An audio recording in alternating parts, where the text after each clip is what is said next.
जय हिंद दोस्तों, स्वागत है आपका एक नए वीडियो में। दोस्तों, इससे पिछला वाला वीडियो हम लोगों ने संधि को ही कवर किया था। आज का ये वीडियो हम लोगों का फाइनल संधि होगा। हम आपको यकीन दिलाते हैं, अगर आप ये वीडियो को अंत तक देखते हैं तो आपको संधि से एक भी प्रश्न नहीं छूटने वाला है।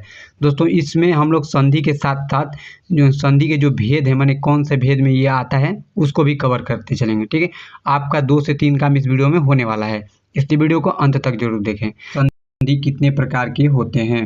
तो आपका सही उत्तर हो जाएगा स्वर संधि 5 प्रकार के होते हैं। महर्षि का सही संधि विच्छेद क्या होगा? तो महाधन ऋषि, यह एक गुण स्वर संधि है। नरेश का सही संधि विच्छेद क्या होगा? तो नर प्लस ईश, यह भी एक गुण स्वर संधि है। अगला है तथैव का सही संधि विच्छेद क्या होगा? तथा धन एव, यह एक वृद्धि स्वर संधि है। अगला प्रश्न है व्यवहार का सही संधि विच्छेद है। तो व्यवहार का सही संधि विच्छेद हो जाएगा वी प्लस औ प्लस हार, यह एक यण स्वर संधि है। अगला है अत्याचार का सही संधि विच्छेद क्या होगा? तो अति प्लस आचार, यह एक यण स्वर संधि है। अगला है अन्वीक्षण का सही संधि विच्छेद करिए। तो अनु प्लस इक्षण, यह एक यण स्वर संधि है। अगला है नाविक का सही संधि विच्छेद है। तो नौ प्लस इक, नाविक, यह आदि स्वर संधि है। सधर्म का सही संधि विच्छेद क्या होगा? तो इसका होगा सत्य प्लस धर्म, यह एक व्यंजन स्वर संधि है। अगला है उज्ज्वल का सही संधि विच्छेद करें। तो उत प्लस ज्वल, यह एक व्यंजन स्वर संधि है। दिगंबर का सही संधि विच्छेद है। तो दिक प्लस अंबर, दिगंबर, यह एक व्यंजन स्वर संधि है। अगला है उल्लंघन का सही संधि विच्छेद है। तो उत प्लस लंघन, यह एक व्यंजन स्वर संधि है। अगला है एत एंड मुरारी का सही संधि विच्छेद क्या होगा? तो एतत प्लस मुरारी, यह एक व्यंजन सही संधि है। अगला प्रश्न उद्यान का शुद्ध वर्ण विच्छेद क्या होगा? वर्ण विच्छेद यानी कि वर्णों को तोड़ना क्या होगा? तो उ प्लस द प्लस य प्लस आ प्लस न प्लस अ, यानी कि आप इनके स्वर को अलग कर दिया गया है, उसी को वर्ण विक्षेपण कहते हैं। तो इसका अगर संधि विच्छेद करिएगा तो उत प्लस डयन, उद्दयन, ठीक है, यानी कि इसका सही उत्तर हो जाएगा उद्यान। तो यह एक व्यंजन स्वर संधि है। अगला है निश्चल का सही संधि विच्छेद क्या होगा? तो नि धन चल, यह एक विसर्ग संधि है। अगला है नि प्लस कलंक का सही संधि शब्द करें। तो निष्कलंक, नि प्लस कलंक निष्कलंक, यह एक विसर्ग स्वर संधि है।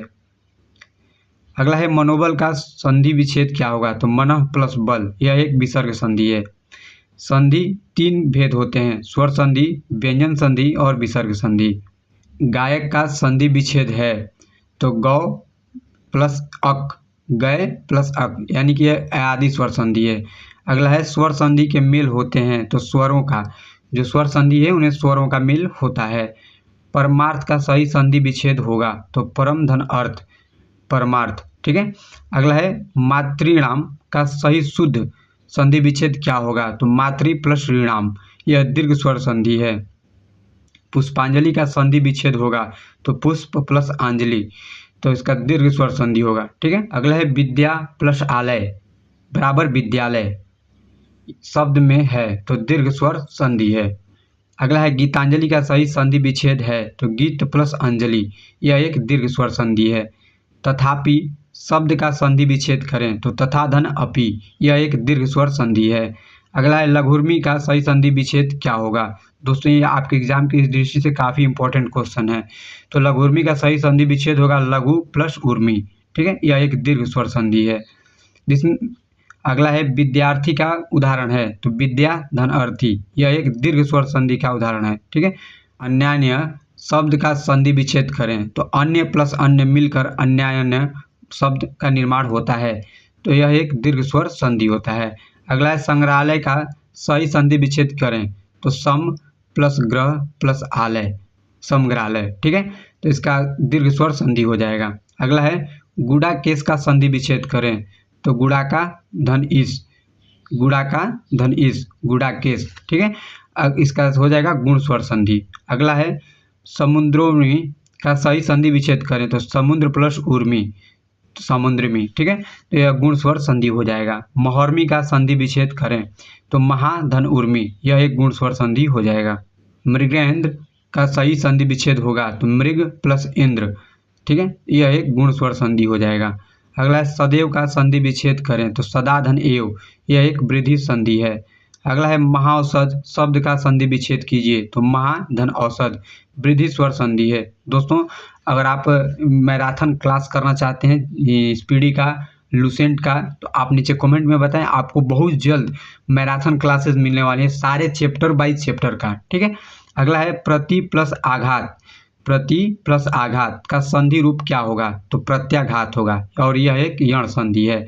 अगला है इत्यादि शब्द में संधि है, तो इति प्लस आदि, इत्यादि, यह एक यण संधि है। अगला है नयन का शुद्ध संधि विच्छेद होगा, तो ने प्लस अन। दोस्तों इंपॉर्टेंट क्वेश्चन है आपके एग्जाम से, तो ने प्लस अन नयन। गविश में प्रयुक्त संधि का नाम बताएं, तो गविश में गो धन इस, गविश, ठीक है, तो इसका हो जाएगा अयादिश संधि। अगला है ऋग्वेद का संधि विच्छेद करें, तो ऋक प्लस वेद, यह एक व्यंजन संधि होगा।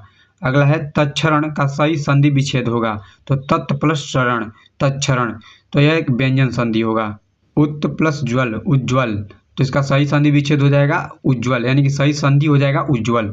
अगला है और यह एक व्यंजन संधि है। अगला है दिग्भ्रमण का अर्थ है, तो दिक् प्लस भ्रमण, यह एक व्यंजन संधि का उदाहरण है। निह प्लस चेष्ट, निश्चेष्ट, ठीक है, और यह एक विसर्ग संधि है। मनोयोग का सही संधि विच्छेद होगा, तो मन धन योग, यह एक विसर्ग संधि के अंतर्गत आ जाएगा। निर्भय का सही संधि विच्छेद होगा, तो निह प्लस भय, यानी कि बिना भय के, यह एक विसर्ग संधि हो जाएगा। पुरस्कार में कौन सा संधि है? तो पुरस्कार में पुरः धनकार, यह एक विसर्ग संधि है, ठीक है। विसर्ग संधि है तो निरंतर, यानी कि निह धन अंतर, एक विसर्ग संधि है। मनोरथ का सही संधि विच्छेद होगा, तो मन धन रथ, यह एक विसर्ग संधि है। धनुष टंकार शब्द का संधि विच्छेद होगा, तो धनुष प्लस टंकार, यह एक विसर्ग संधि का उदाहरण है। पुनर्जन्म का संधि विच्छेद होगा, तो पुनः प्लस जन्म, यह एक विसर्ग संधि है। निष्कपट शब्द का संधि विच्छेद क्या होगा? तो निह धन कपट, निकपट, ठीक है, और यह एक विसर्ग संधि है। बहिष्कार का संधि विच्छेद होगा, तो बहि धन आकार, यह एक विसर्ग संधि है। दुराशा का संधि विच्छेद है, तो दुह धन आशा, और यह एक विसर्ग संधि है। रीत्यानुसार शब्द में संधि विच्छेद होगा, तो रीति धन अनुसार, रीत्यानुसार, और यह एक यण संधि है। अगला है वधुर्मी शब्द का संधि विच्छेद होगा, तो वधु प्लस ऊर्मी, और यह एक दीर्घ संधि है। अगला प्रश्न है स्वच्छास्त्र का समुचित संधि विच्छेद क्या होगा? तो सतत धन शास्त्र, और यह एक व्यंजन संधि होगा, ठीक है। अगला है दीर्घ संधि, गुण संधि, वृद्धि संधि, यण संधि, अयादि संधि संधि के मूल भेद के अंतर्गत सन्निहित है, तो स्वर संधि संधि के मूल सन्निहित के अंदर है। अगला है उच्चारण का संधि विच्छेद क्या होगा? तो उत्त प्लस चारण, उच्चारण, और यह एक व्यंजन संधि है। दो वर्णों के मेल से होने वाले विकार या परिवर्तन को कहते हैं, तो संधि कहते हैं। दोस्तों डायरेक्ट ऐसे ही क्वेश्चन आपसे पूछा जा सकता है। गौः धन रचित, तो इसका सही हो जाएगा गौश्चरित, और यह एक विसर्ग संधि होगा।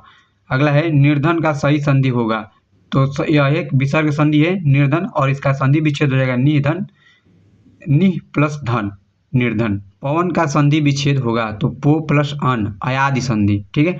स्वर संधि है तो रामायण, यानी कि राम प्लस अयन, दीर्घ संधि है। अगला है भूवर्ध का संधि विच्छेद होगा, तो भू प्लस ऊर्ध्व, और यह एक दीर्घ संधि होगा। अगला है दो समवर्ती वर्णों के मेल से जो विकार उत्पन्न होता है वह कहलाता है, तो संधि कहलाता है। अन्वेषण का शुद्ध संधि विच्छेद क्या होगा? तो अनुधन एषण, और यह एक यण संधि है। अगला है उड्डयन का संधि विच्छेद होगा, तो उत्त प्लस डयन, और यह एक व्यंजन संधि है। अभिन्न का संधि विच्छेद होगा, तो अ प्लस भिन्न, और यह एक गुण संधि होगा। अगला है श्रद्धानंद का संधि विच्छेद है, तो श्रद्धा प्लस आनंद, और यह एक दीर्घ संधि है। सदानंद का संधि विच्छेद होगा, तो सत प्लस आनंद, यह एक व्यंजन संधि है।